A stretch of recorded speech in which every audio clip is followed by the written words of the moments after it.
Morning, everyone. Thank you so much for turning out. It's a real pleasure and an honor to see so many friends and intellectuals and thought leaders in this gathering. And I want to first and foremost thank the organizers of this literary festival, Shefali and Jaggi as well, for being so kind to have invited me.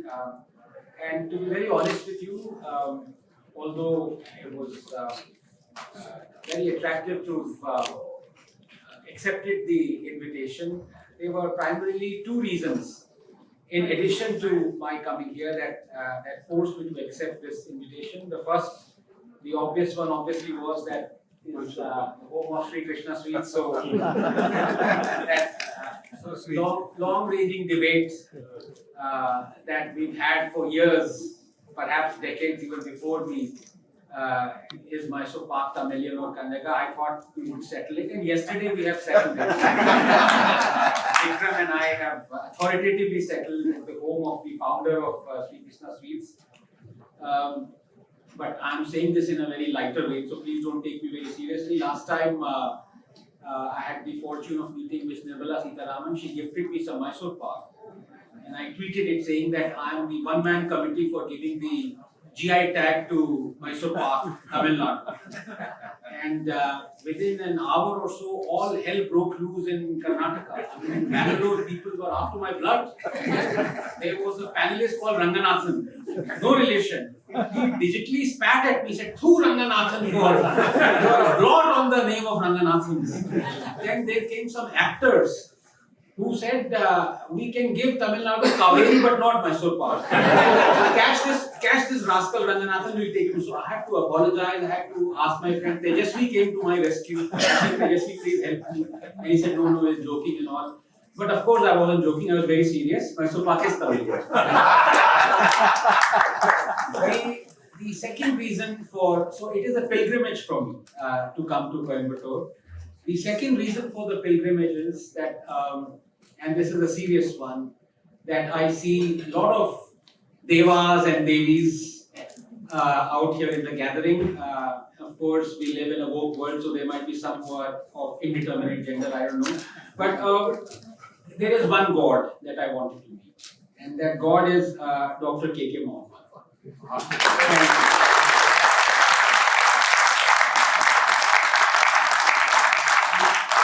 I say this for no other reason than for being, if at all, if I can be ruthlessly objective, that if there are people who are still unsure about how they should proceed in their life, what kind of profession they should do, the answer lies in the life of Dr. Mohammed himself. And I'm going to talk, the topic I'm going to talk on is whose freedom of speech is it anyway? So I'm going to be talking about the cancel culture, the freedom of speech and expression. Decades ago, before Twitter existed, before social media existed, when Dr. Mohammed discovered that indeed there was a temple of Hindu origin under the Babri Mosque, he was authoritatively asked by a lot of his peers as well as the government to suppress this news. He actually was. And in his response, he said something that I quote. He said something in Sanskrit. I'm sorry, my Sanskrit is as good as M.R. Venkatesh's Tamil. So, my apologies there. And I promise Venkatesh I'll get back at M.R. for all the slides that he's committed against both of us.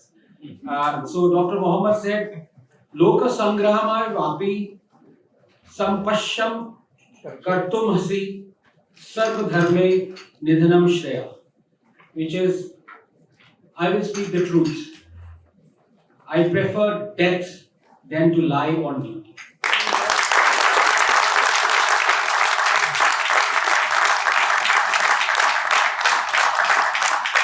So while there are many Devis and Devas that I've had the pleasure of meeting and interacting, the second part of my pilgrimage is to have the honor of meeting Dr. Mohammed. Thank you very much.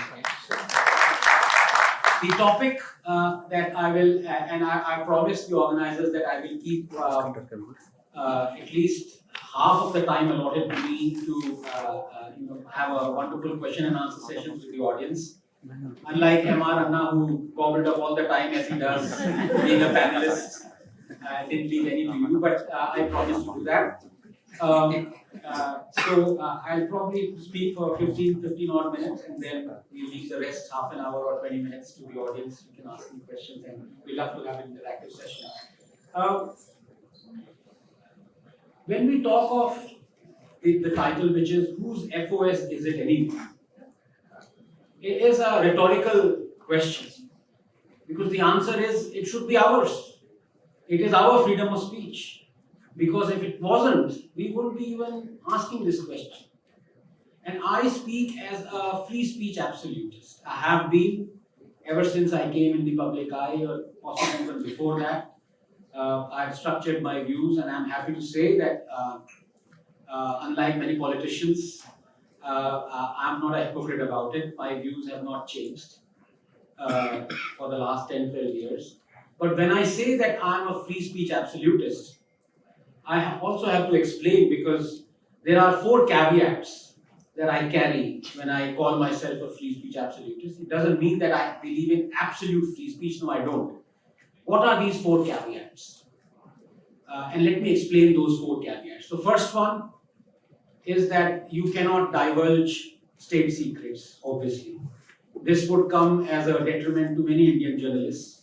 But yeah, you cannot, for example, talk to Pakistan and say, oh, these are the military positions, Indian army positions, and you can do that.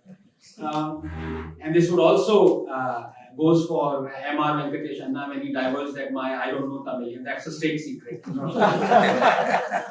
can't divulge that in the name of freedom of speech. Obviously, that goes. The second caveat is that you cannot shout in the name of freedom of speech, fire in a crowded auditorium, because that will affect the physical well-being of people. That would harm people physically. You can't do that. The third is that you cannot have a hate speech in a mob, lead a mob by giving a hate speech that has immediate violent consequences. Now, I have worded what I've said very carefully.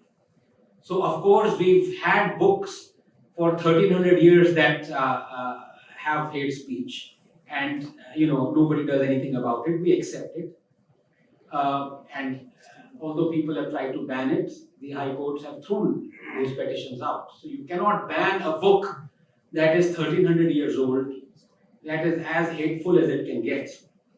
Now, I cannot name what those books are, but I'm sure all of you are clever enough to understand that. We don't have rules that allow me to say that openly. So you cannot, for example, say something to a mob, and in the next instant, in the palpable, immediate instant, violence is committed. So that, of course, harms someone physically. So that is the third caveat.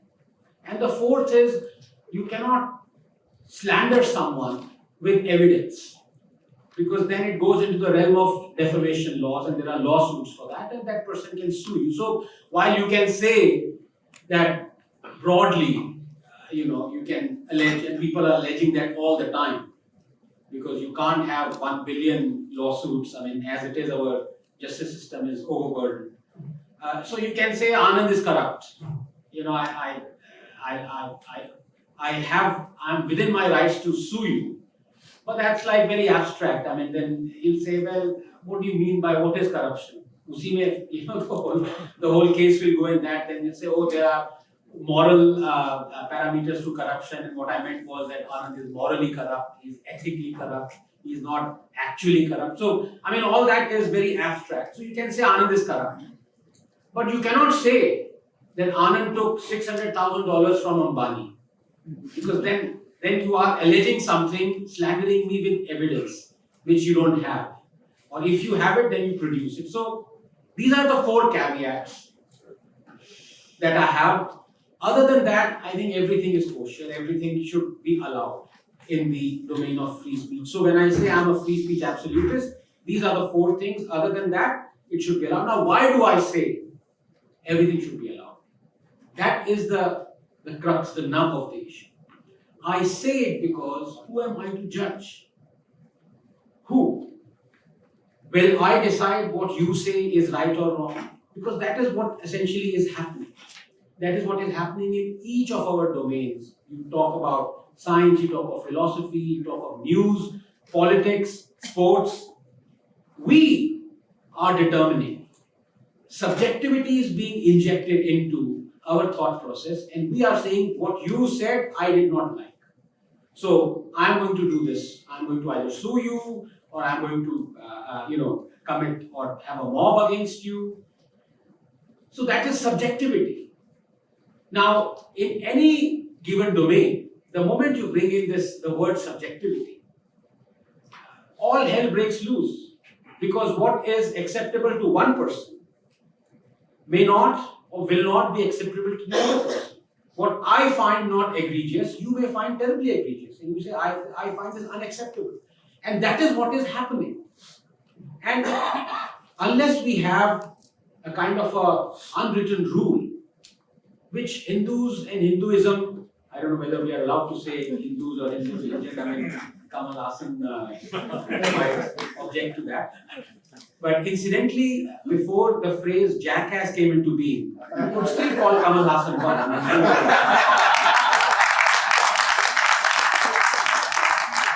I mean, just because the word jackass didn't exist doesn't mean that jackasses didn't exist.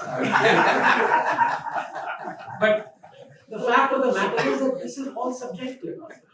And when I say Hindus and Hinduism have been taking it on the chin very gladly, and there is a reason for that. And the reason for that is that is how societies progress, through mutations that are accumulated, through diversity that comes. That is how societies and civilizations adapt. And when a civilization cannot adapt, you can either leave the realm of societal living, which is equitable and you have well-being for everyone, or you simply die and perish. Now, Hindus haven't perished. Hinduism hasn't perished. Of course, it has a lot to do with the tremendous strength of our ancestors who fought for it and did not decide to convert. We were just talking in the morning how most of the most vociferous religious zealots of the Islamic dispensation were either first generation Kashmiri Hindus or second generation Jains. As Naipaul has said, that it is always the one who's converted who is the most vigorous in spreading the faith.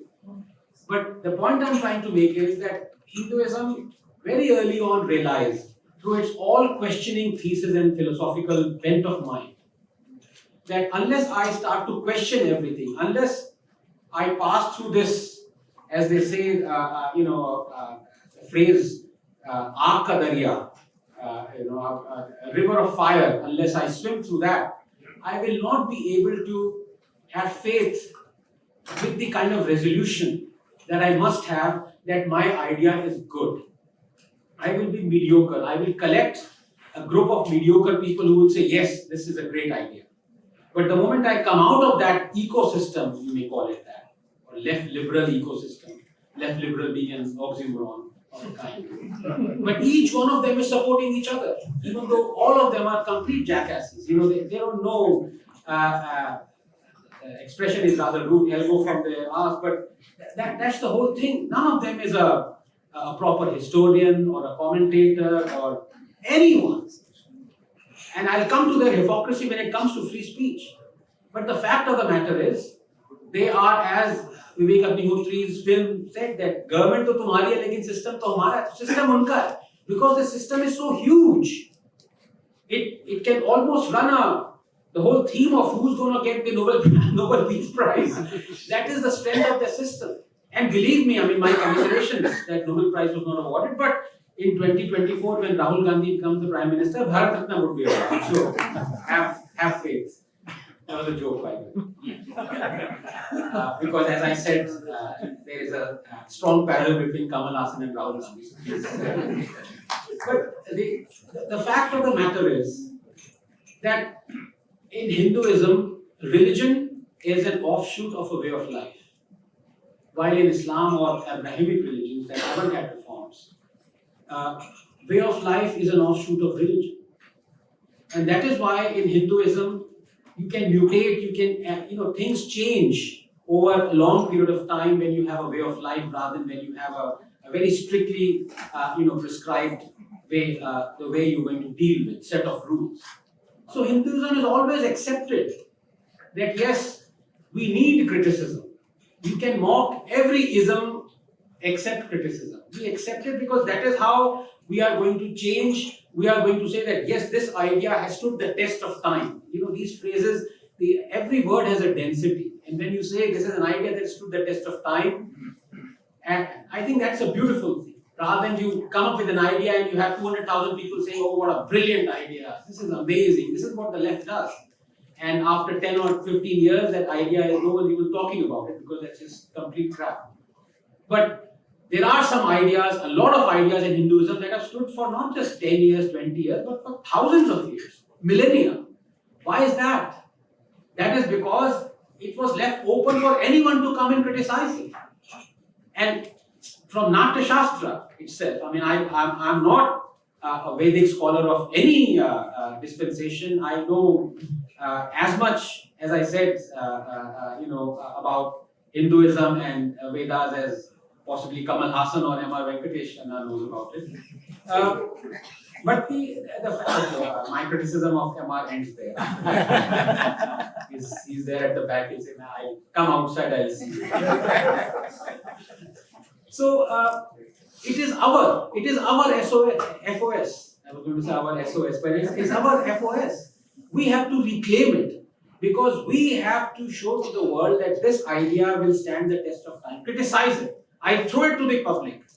Beat it. Do whatever you want. But at the end of the day, you accept that this idea is good, this idea is bad. Let us carry forward this idea.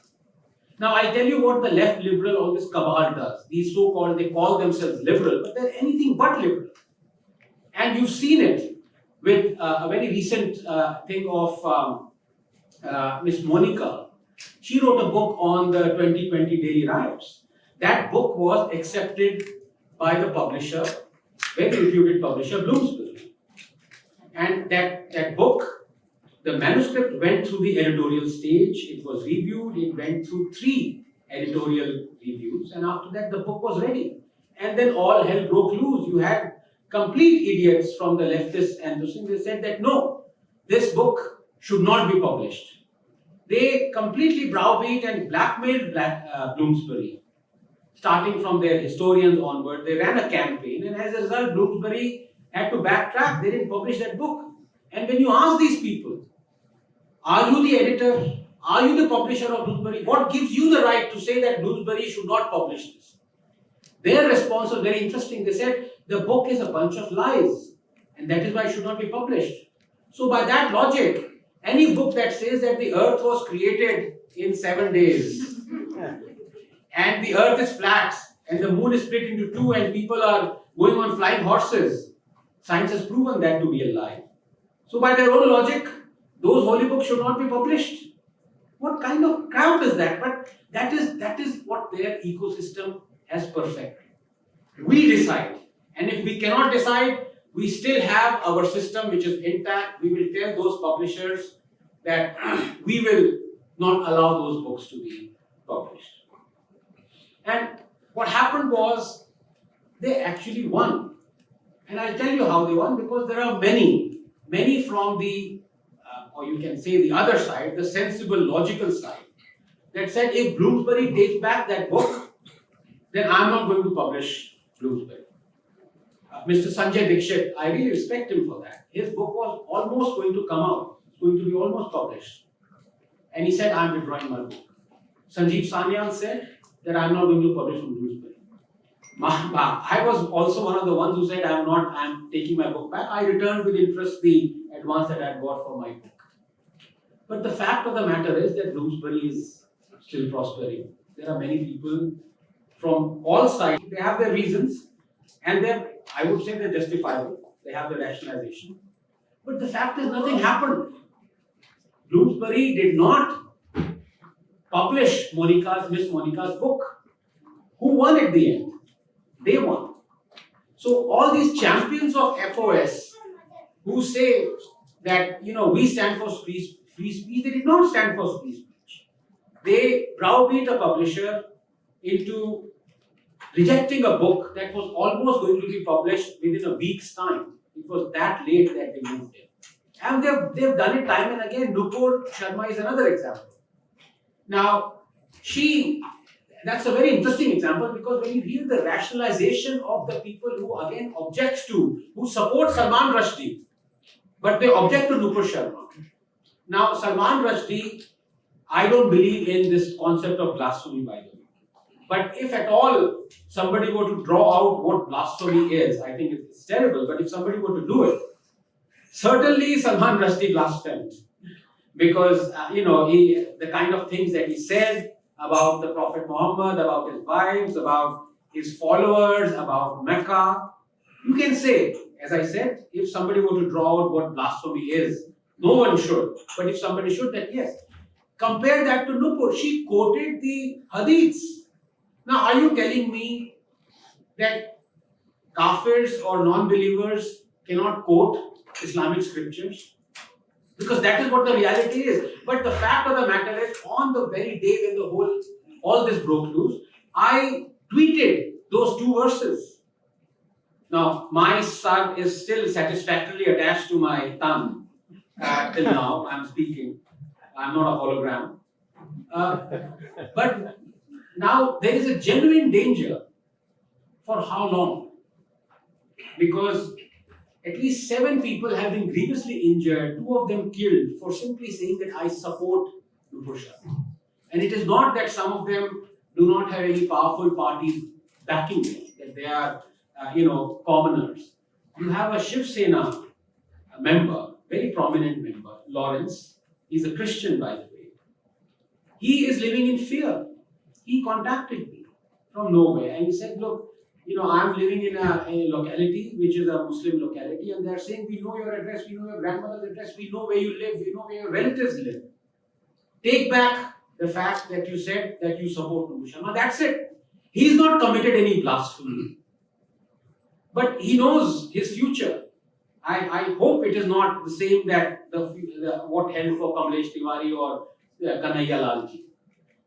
But in the name of free speech, when you ask these people who supported Rushdie, you know what they said?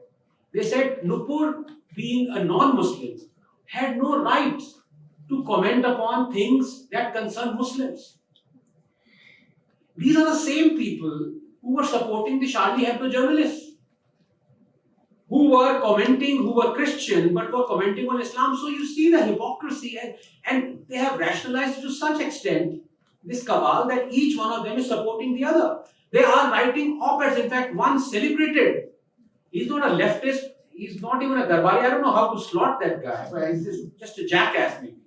A copper-plated jackass. Those are the ones very Teflon coated. They can sit on hot fire and still they can sit for prolonged periods. Copper-plated jackasses. He withdrew his support that he had for decades for Salman Rushdie, so that he could criticize Nupur. This is the kind of moral vacuity that exists on the other side.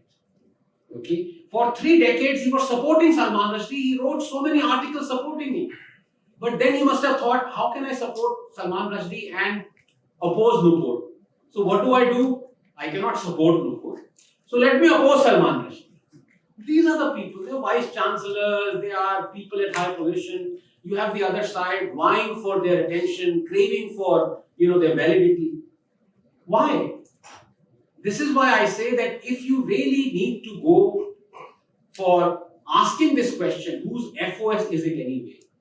You have to realize that each one of us is an ecosystem of our own. Let us not vie for an ecosystem, because we would unnecessarily be replicating mediocrity.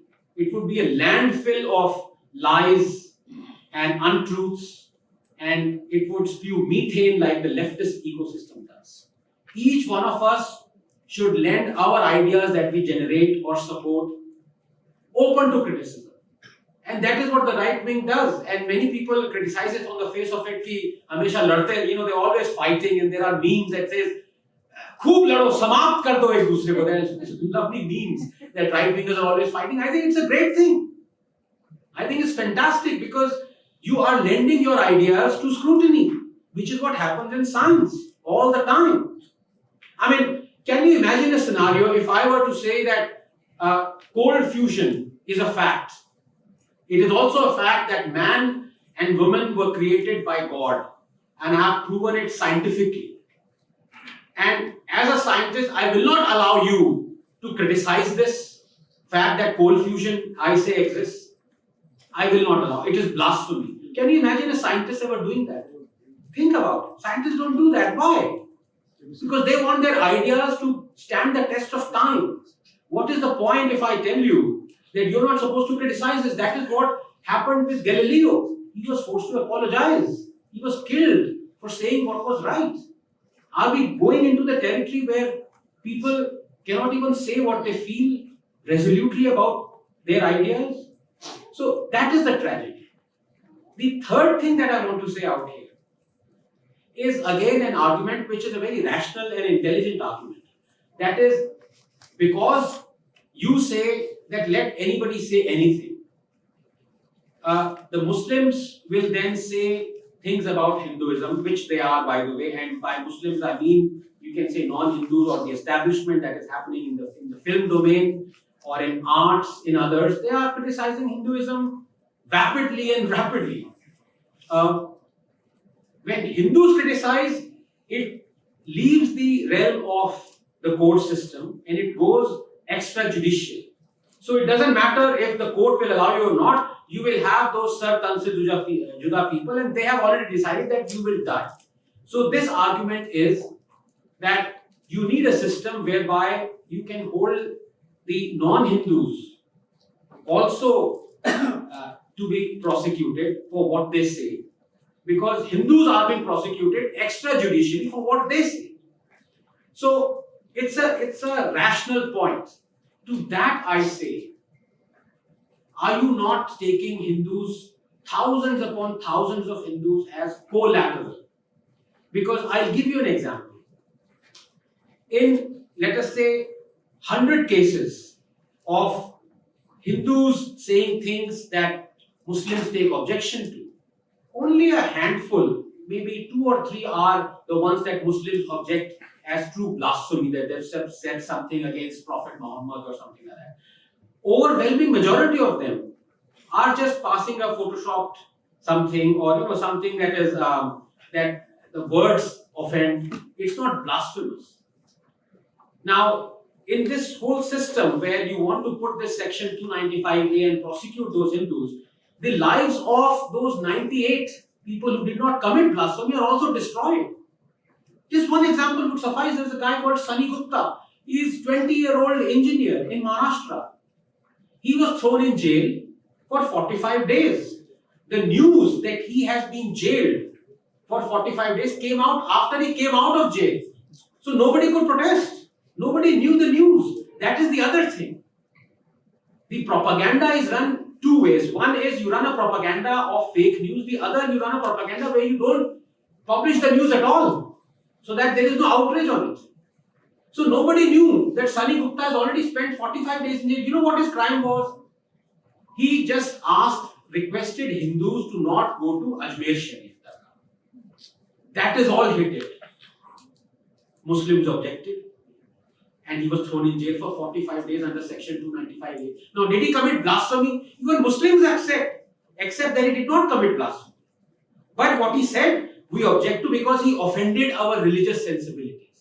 It is the same Ajmer Dargah that stood up for the killers of Kanhaiya Lalji, who supported Nupur Sharma, where those 3 Chishtis, one of them aided and abetted the killers of Kanhaiya Lal, the fellow, I don't know whether he's been arrested, he was on the run. The second one said that if you touch or say anything like what Nupur did, earthquake will come in India. We will start such a revolution. And the third one, I don't know what he did, he's still on the run.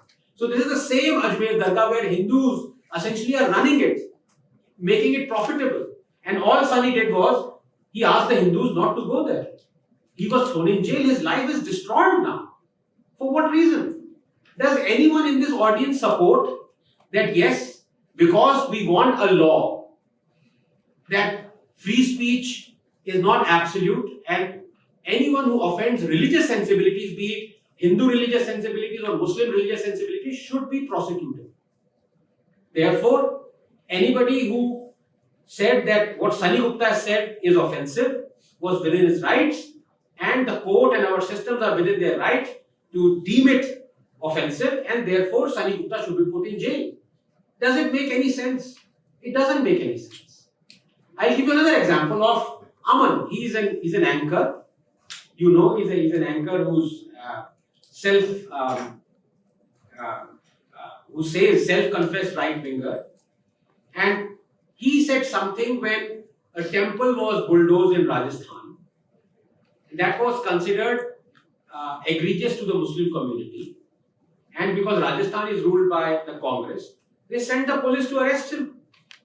They sent the police all the way to where he stays in Delhi or someplace to arrest him. Now, what he said was actually factual, that indeed that temple was raised by the authorities in Rajasthan.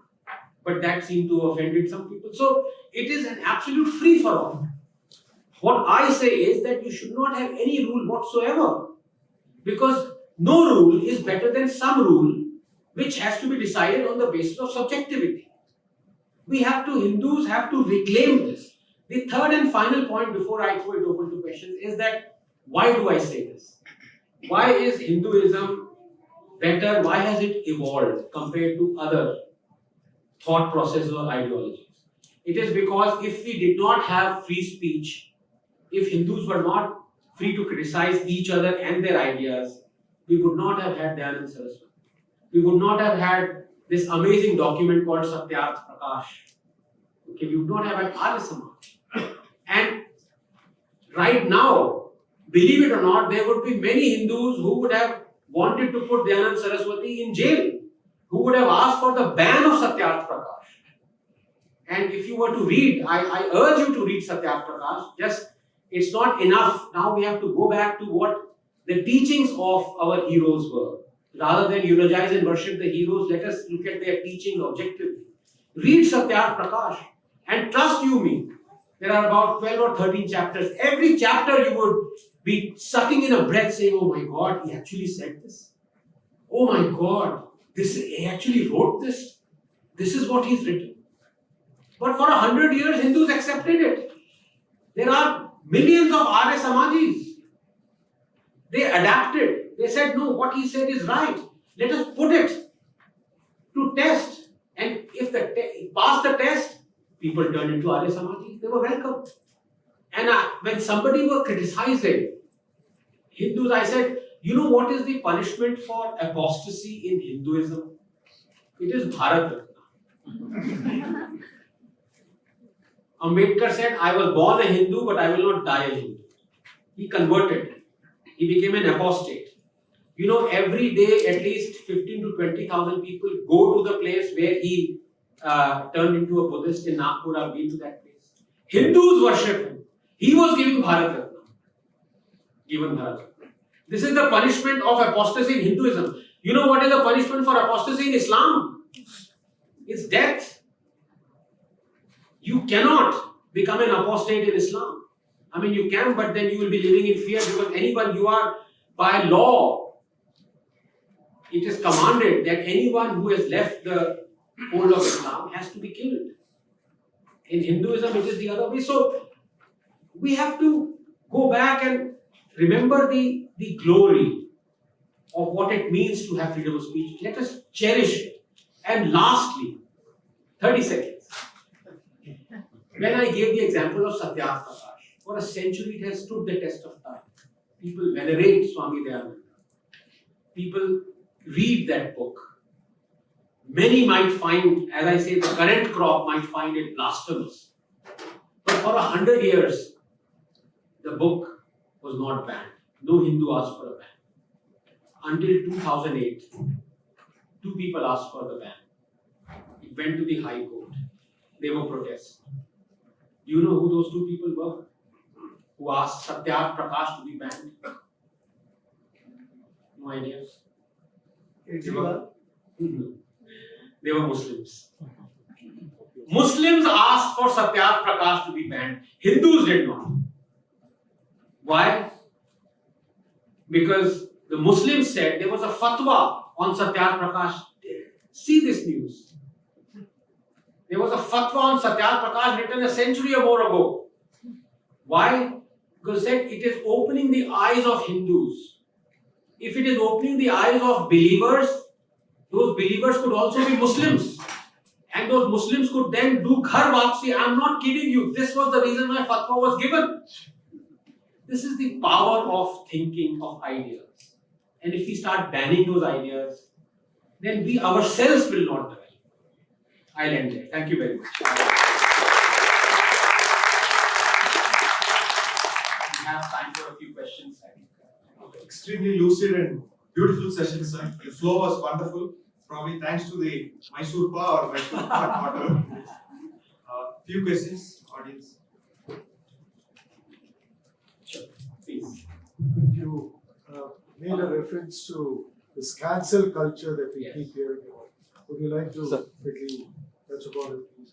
Well, everyone, I mean, we have the example of Dr. Mohammed sitting here. If people are cancelled on Twitter, I know there is an outrage, but it doesn't affect them to the extent if academics are cancelled. Because if someone on Twitter is cancelled or banned, the life is not destroyed in one sense. Of course, you can say it's a mental torture. Anything is a mental torture. But just imagine, and Dr. Mohammed will say, of course, as a first-person account of what happened when he was cancelled. But as an academic, I can see what would happen. Your papers, your authoritative work will be rejected. Your peers themselves will stop inviting you to conferences. They will not accept your work. Not only will they reject your work, they will ask others to ridicule your work. You will not be able to publish your work even as a book form. Your life as an academic, as a scholar would end. And this would happen half of the time, you won't even realize it is happening. Maybe in the arts, yes, the effect would be catastrophic. But it is a few degrees more of catastrophe in science. Because in science, especially in wet science, where you need money to do your experimental research, you would suddenly see that grants have dried up. Because ultimately the grant process is you write a proposal, you give it to a grant agency. The grant agency comes under the domain of the government. The grant agency has reviewers. Everything is kind of opaque. Even now, even today it is opaque. So you wouldn't even know why your grant has been rejected, but they would be. You would run out of money. And if you run out of money, you cannot run your lab. If you can't run your lab, you won't have PhD students. So your life ends. It's not like you've been blocked on Twitter or Twitter has suspended you. Here, people have suspended you from your way of life. That is what has happened to tens of thousands of people in all domains. Dr. Mohammed is one, Dr. Meenakshi Jain is another. I mean, even right-wing publication houses were told not to publish a book, and they succumbed. This is the situation. You had lawyers, you had judges, you had the whole setup when it goes against you. When an institution goes against you, you cannot do anything. I'll give you an example. A Mumbai High Court judge was slated to become a Supreme Court judge. In a week's time, in 6 days' time, his name was removed. Indira Gandhi removed it.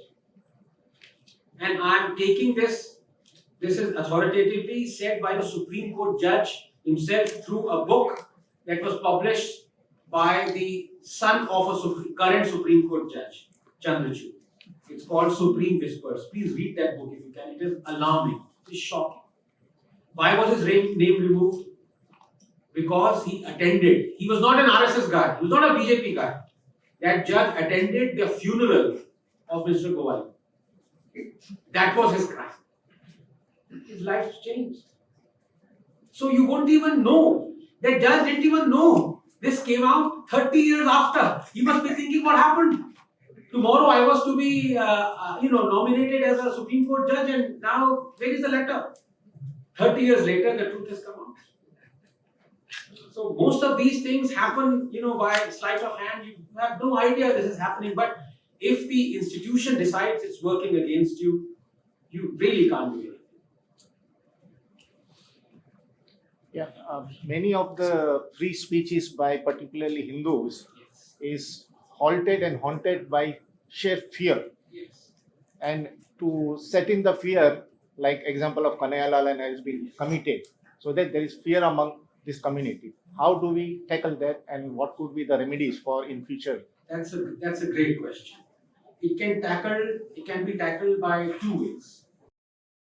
I prefer the first way, which is the state, which is our government, has to tackle it. It has to be tackled from top down. Because when it is tackled from top down, you are sending a message. When it comes from bottom up, that message can be painful, slow, and violent, which we don't want. We don't want a billion Hindus to come onto the streets, leave all what they are doing, important things, businesses, lawyers, scientists, academics, in all streams, to come onto the streets and protest and say, look, we will not accept this. Other than that, the alternative is that the government comes and says, what the hell is happening? We have to wrench control back. But the government is weak. You know what happened in the Nupur Sharma case? The government actually was one of the three perpetrators that threw Nupur under the bus. They were the ones. I hold them responsible. A third responsible. Supreme Court is of course another. The establishment is another. And the government is another. You see, your bravery very quickly turns to bravado if the state doesn't back you. I am a coward. I accept it. I am a coward. I am not as brave as how Kamlesh Tiwari was. I may not accept what he said was right or wrong, but he said it. I can't say those things because I know the state will not back me. So I may think that I am very brave in saying it, but 12 hours later, that bravery is turning into bravado.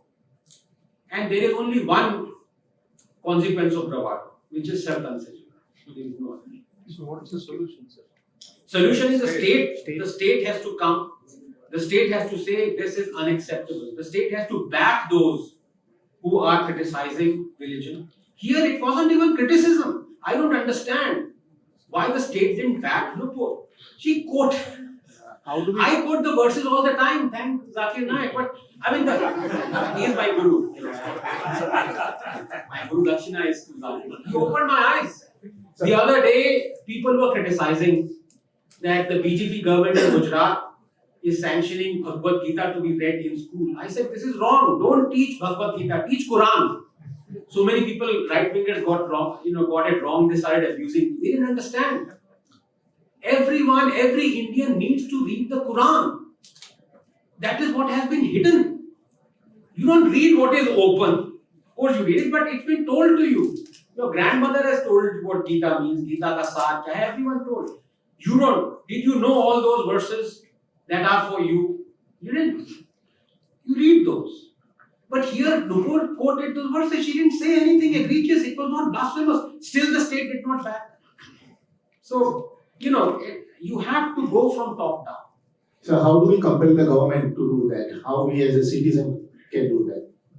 Yeah, by voting a government that would, but have faith. I think the moment BJP gets a majority, it will start doing all this.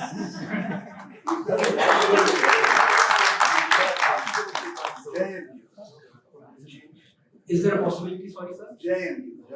JNU to Maximum anti-national, if the if the sun were to start rising from the west, then possibly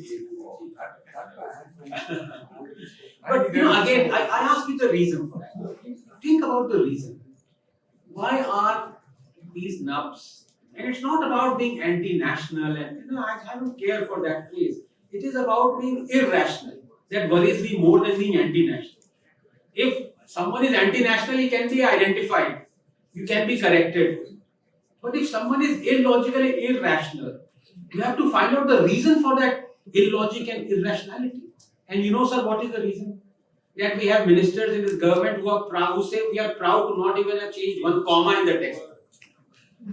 If you keep on teaching that Aurangzeb was great, if you keep on celebrating Tipu Jayanti, if you keep on saying Che Guevara was fantastic, Castro was great, nothing wrong in Stalin, Mao was a hero, what do you think would the people who read all that would turn out to be?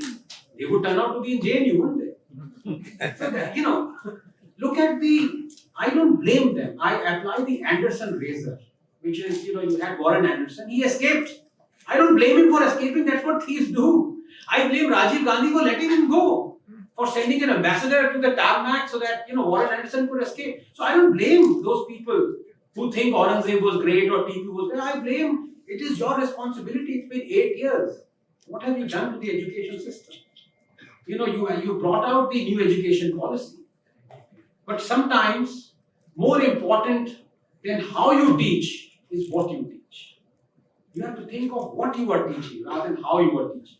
You can have a brilliant classroom with all those projections and everything, but if that classroom is saying that Aurangzeb was fantastic, would you like that? So, that's the answer to that. It has to change. It must change. It must change.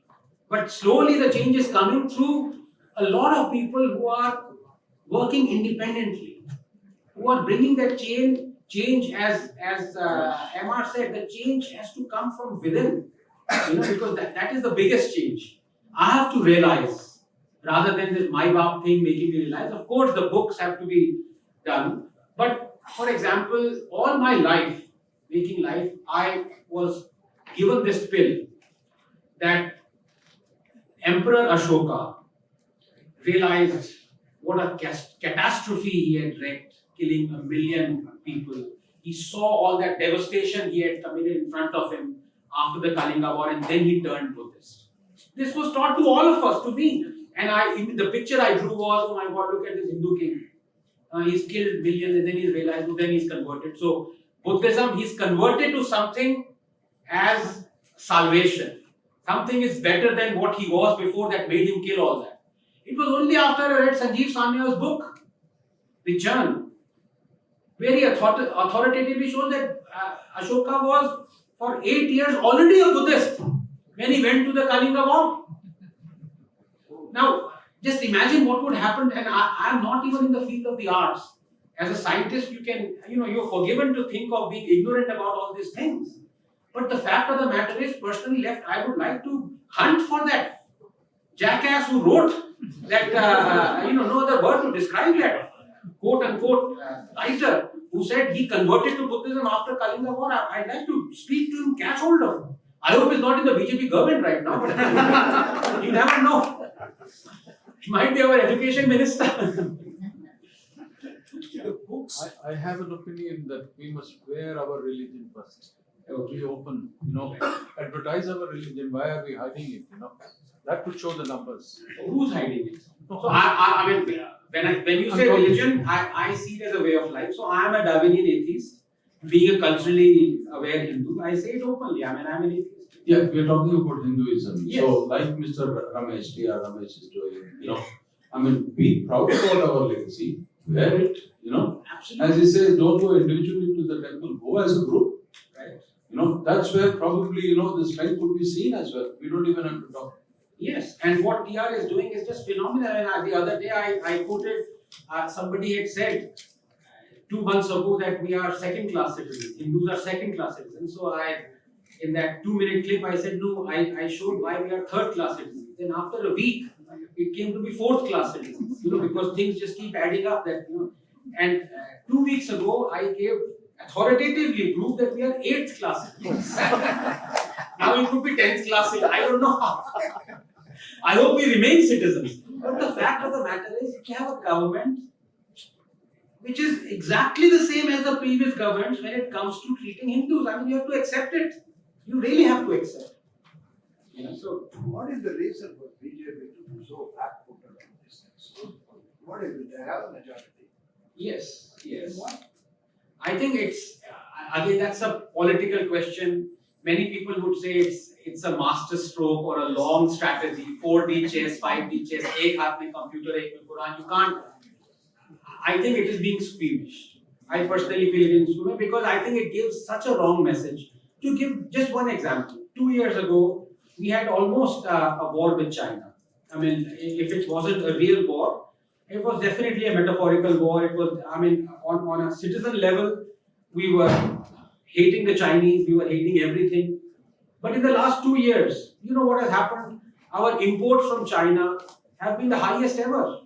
The trade deficit is almost $100 billion. Now, is that a sign of a government or a country that hates or calls the other country an enemy nation?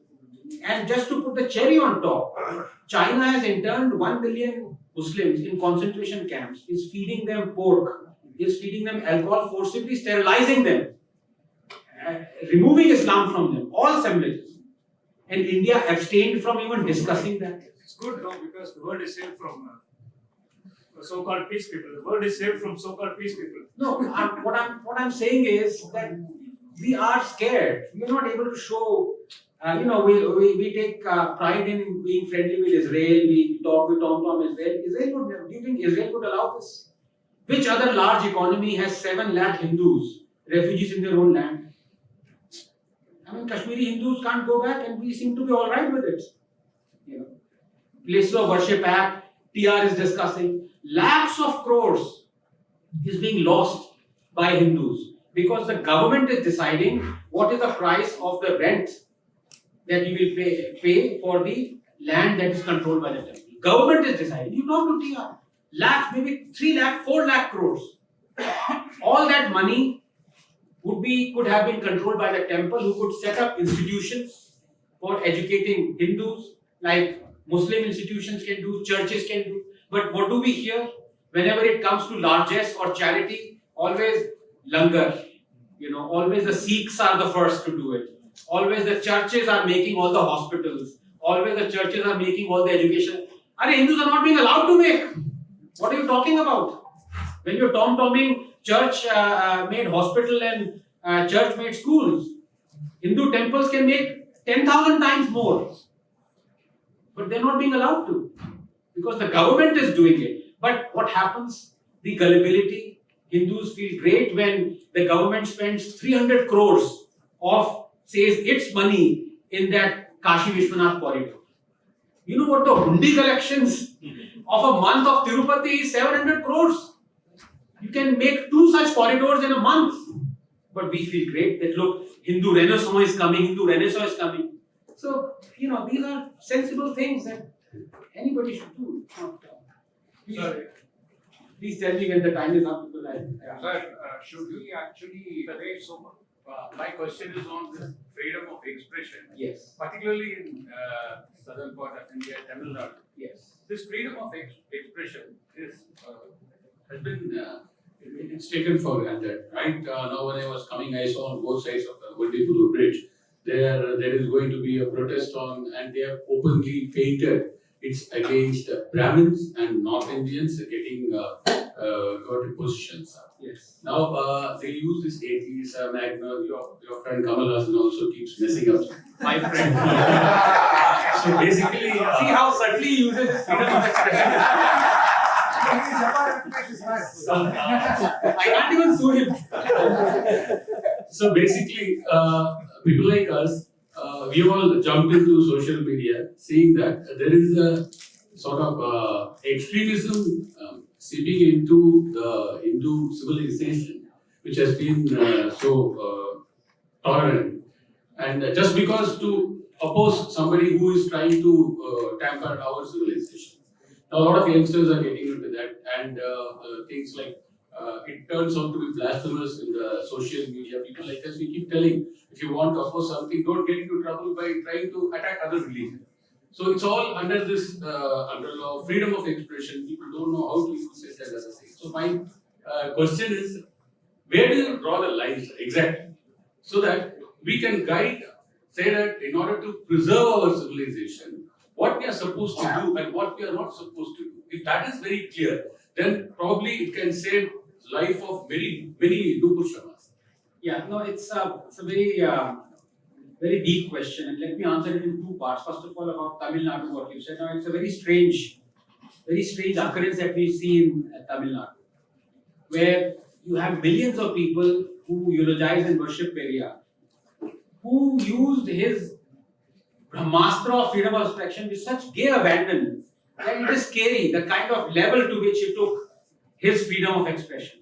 But the moment you say anything against Periyar, then they come after you. They nearly arrested our Professor Ranganathan, and they have arrested so many people just for saying things against Periyar. So I have been very careful, I have to say this, admit being a coward, that whenever I want to expose Periyar, I use others. I use the sword of Jawaharlal Nehru to expose Periyar rather, because I know they will come after me if I say something. So while Periyar is on record saying that if you see a Brahmin and a snake, kill the Brahmin first. He said all sorts of things. We'll burn the constitution, hit Rama with slippers in one of which Rajnikant got into trouble with.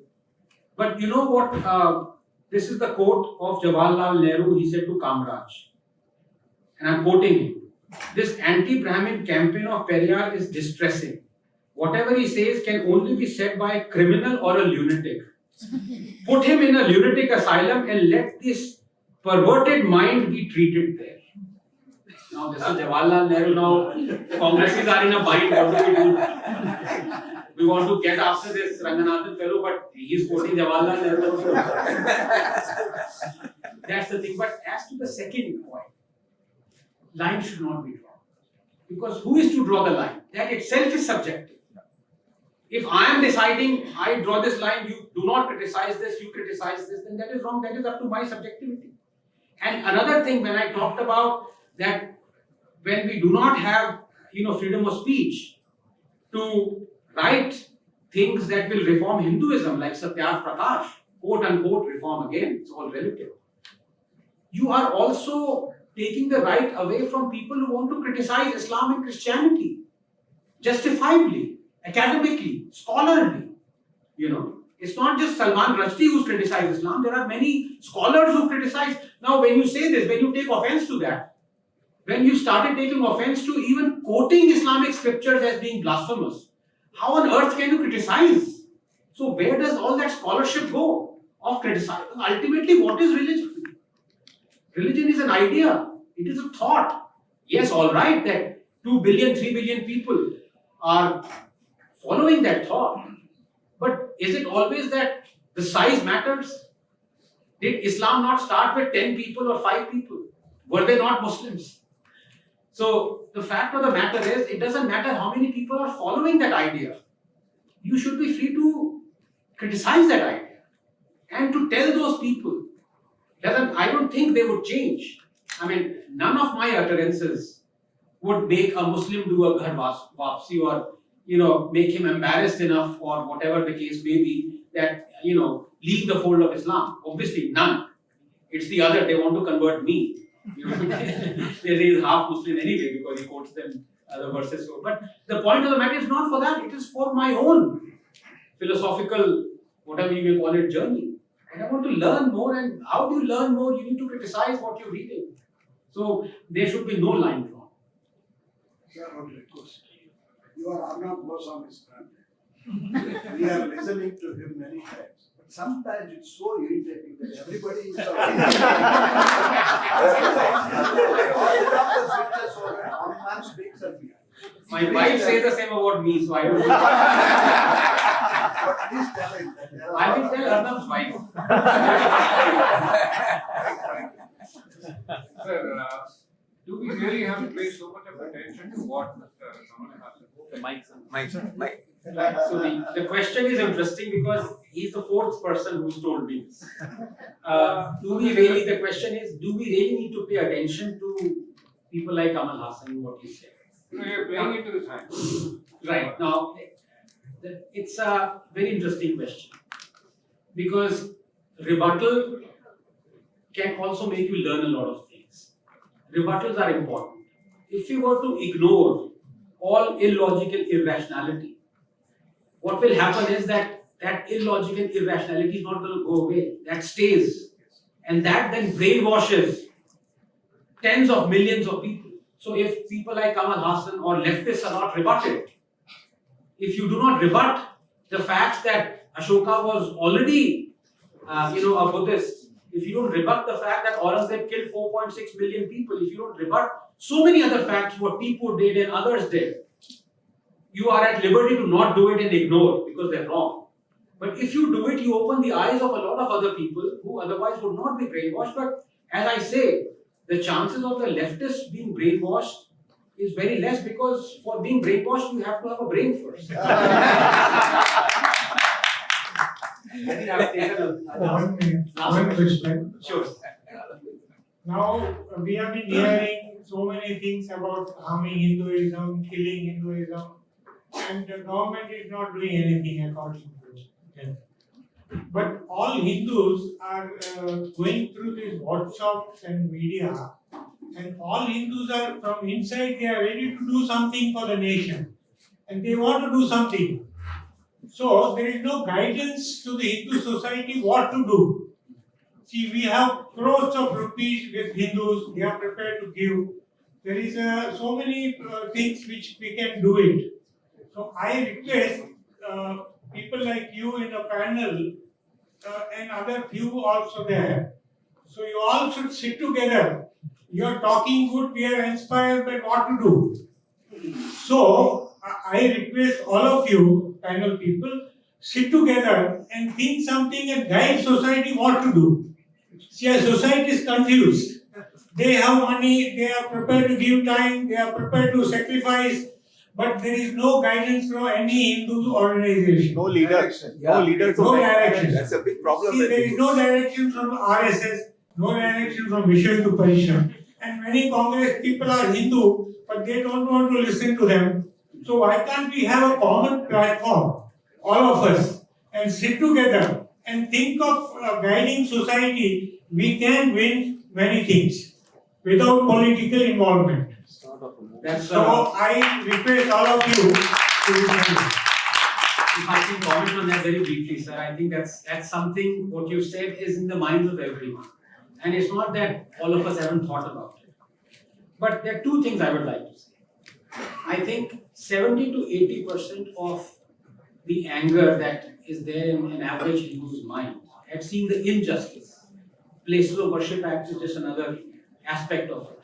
Not allowing to legitimately even fight for what is legally yours. I mean, in which democracy can that be allowed? But it is being allowed, But people like T.R. Ramesh, they are the real warriors because 80% of the anger will go away if the money that comes to the temples, that is channeled by 1 billion Hindus to temples, and that money is back to the domain of the temples. The temples can decide, we give it to this school, this college, this institution. That anger would then slowly dissipate because then the problem becomes yours. Then you don't know who to blame, and that is also very important. Right now it is very easy to blame. You see, when you're fighting the British, it was very easy, you had the enemy. Here you don't know what you have to do. And the second thing is also, I like to say this, and this merits some thinking. You see, you have to wonder, why is it that an Indian Muslim feels so much for a Palestinian Muslim? Why is it that you had millions pouring onto the streets for the plight of the Rohingyas? They're almost righted in India. Half of them won't even know where Burma is or who Rohingyas are. Half of them won't even know what Gaza is or who the Palestinians are. Hindus never do that. So when you are jealous of someone's unity, that means you're divided. How many Hindus, leave alone millions, how many dozens have come onto the streets demanding that 7 lakh Kashmiri Hindus be taken back to Kashmir? How many? I myself have been to Jantar Mantar once. That too, I confess, it was a challenge somebody threw and I accepted it and I went there. There were about 14 people in Jantar Mantar asking for the government to take back. In 8 years, the government has taken back 1,500. Now, but every time the Muslims come onto the streets demanding rights for Rohingyas, Hindus feel aggrieved. Why? Should it not be a lesson? Should it not be a lesson that the government has settled 40,000 Rohingyas in Kashmir, but is not settling 7 lakh Hindus in their own land? This is the question that one needs to think about. That why is it that the government is still not notified CAA 3 years after there was so much hullabaloo? Why? I don't understand. It is one of the most legitimately, morally and ethically sound laws. Why has it not done it? Initially, the 1 year the excuse was पहले COVID खत्म हो जाने दो. अरे भाई COVID. Is there anyone wearing a mask here? But the CA is not yet notified. So I don't know where to end. I'll just end there. But I want to thank you all No, of you. but one thing, the Hindus are cowards. Nobody wants to come on the street.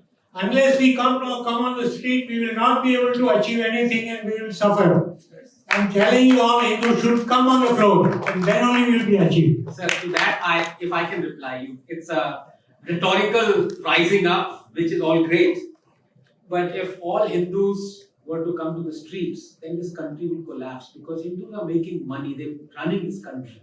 This is the same argument that the Supreme Court made when it said, I see all the people who are protesting the farm laws. Where are the people who are supporting the farm laws? And it turned out that out of 250 million farmers, 83% of those were in support of the farm laws. Did the Supreme Court want them to come to the Supreme Court to say that we support the farm laws, leave their farms, leave growing the crops in far off Andhra Pradesh or Kerala, come all the way to Delhi and tell the Supreme Court? Was it not intelligent enough to understand? So if Hindus start come onto the streets, who will be in the schools, in the colleges, who will be a lawyer, who will be in, in the politics and foreign policy domains? You want the nation to be emptied just because the government is blind and unintelligent to listen to what is logical and rational? No, but Hindus are ready to come, which they can come, and we have to take care of those people. People are there ready to come on the floor, but we have to take care of those people, which we are not doing it. Right, sir. Thank you. At that point, I'd like to thank you.